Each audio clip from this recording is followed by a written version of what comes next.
సూర్య గారు, వేదికను అలంకరించిన పెద్దలు, సోదరిమణులారా, సోదరులారా, గ్రామ పెద్దలారా,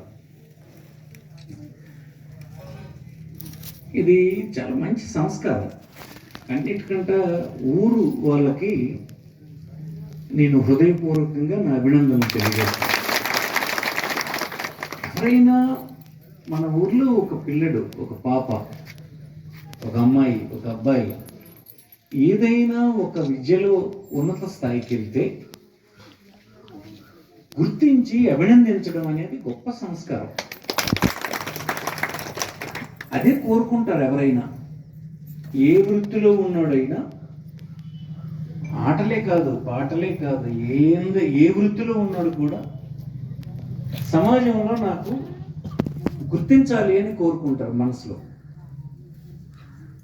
అలాంటిది తను పుట్టినటువంటి, పెరిగినటువంటి గ్రామంలో ఆ పదుగురు ఎదుట వాళ్ళే సత్కరించి మా అందరినీ పిలిచి గౌరవిస్తే అంతకంటే గొప్ప ఆనందాన్ని ఇచ్చిన విషయం కానీ, అంతకంటే గౌరవం కానీ ఇంకొకటి ఉండదని ఈ సందర్భంగా మనం చేస్తున్నాం. ఇక ఇందులో ముఖ్య కారకురాలు ఇవాళ మనందరం ఇక్కడ చేరడానికి కారణం శిరీష. భాస్కర్ అన్ని విషయాలు చెప్పాడు. ఆమె పట్టుదల, ఆమె ఆర్థిక స్థితి, పడినటువంటి బాధలు, ఇవన్నిటి నుంచి అధిగమించి ఈవేళ మనందరితో ప్రశంసలు అందుకునే స్థితికి వచ్చింది. సమాజం ఎప్పుడూ ఇంతే. ఏ చేతులైతే చూపిస్తాయో, ఏ నోరైతే అడ్డగా మాట్లాడుతుందో దాంతో ఏదో ఒక రోజున ప్రశంసిస్తుంది. ఆ చేతులతో తప్పలు. ఇది అందరికీ ఉంటుంది. ఇది పెద్దవాళ్ళు ఏ వృత్తిలోనైనా, పెద్దవాళ్ళు ఉన్నతమైన శిఖరాలు అందుకున్నటువంటి వాళ్ళు ఎవరైనా కూడా ఇలాంటి చిన్న చిన్న అవమానాలు ఎదుర్కొన్నోలే. ఆ అవమానాలే వారు మరింత పట్టుదలగా పనిచేయడానికి దోహదం చేస్తాయి. అయితే దాని వెనక ఇలాంటి వాళ్ళు, భాస్కరు, శివ, ఇట్లాంటి వాళ్ళు ఉండాలి. ఆ పరిస్థితులను అర్థం చేసుకుని వాళ్ళకి చేయూతనిచ్చి ముందుకు నెట్టేవాళ్ళు కావాలి. అందుకోసం శిరీషని, ఆమెను తయారు చేసిన వీళ్ళిద్దరిని కూడా నేను హృదయపూర్వకంగా అభినందిస్తున్నాను. ఏ దీంట్లో కూడా డబ్బుతో లెక్కేయకూడదు. ఏమి డబ్బు వచ్చింది అన్నది కాదు. ఏ జీవితం ఏంటి పెద్ద ఏటుండిపోతుంది? ఎవరు మాత్రం ఏం పట్టుకుపోతారు? ఏదో వృత్తిలో ఉంటే నలుగురు చేత శభాష్ అనిపించుకోవడమే ఆ జీవితానికి తృప్తి. అంటే ఆర్థిక స్థితి లేనటువంటి వాళ్ళు కొన్ని కష్టాలు ఉన్నమాట వాస్తవమే. ఆ కష్టాల నుంచి బయటకు వస్తే అది ఒక తృప్తినిస్తుంది. అందుకోసం ఈ అమ్మాయి ఇప్పుడు డిగ్రీ చదువుకుంటుంది. చక్కగా ఉన్నది. అటువైపు చదువు రెండు కంప్లీట్ చేస్తుండి మరింత ఉన్నతమైన శిఖరాలు అందుకోవడానికి ప్రయత్నం చేయి. నీకు పట్టుదలతో మీనక గైడెన్స్ ఇచ్చినటువంటి వాళ్ళు, శిక్షణ ఇచ్చినటువంటి వాళ్ళు ఉన్నారు. ఎప్పుడైనా అవసరం పడితే మేము కూడా ఒక చెయ్యి వేస్తాం. మీ గ్రామస్తులంతా ఒక చెయ్యి వేస్తాం. వారి తల్లిదండ్రులకు కూడా అభినందనలు. మన పిల్లలందరికీ ఏం చేస్తున్నామంటే స్కూలుకు పెట్టడం, బైండెడ్ పుస్తకాలు బొరమ చేసేయడం, ఏడ్చలేక అక్కడికి వెళ్తాడు.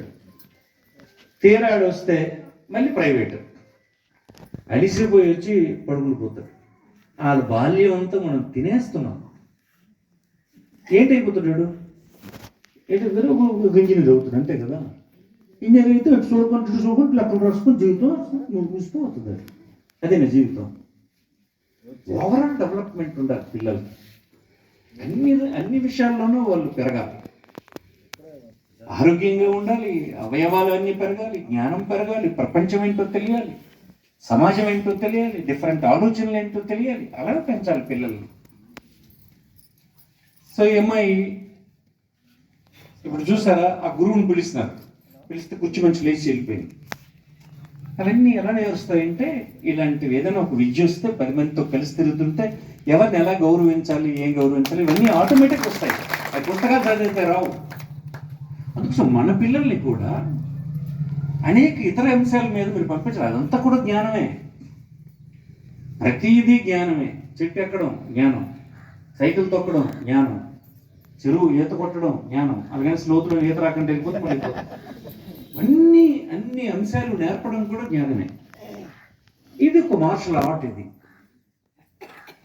మన గ్రామాల్లో పూర్వం ఉండేవి కదా, గరిటి తిప్పడం, రకరకాల పద్ధతులన్నీ ఉండేవి.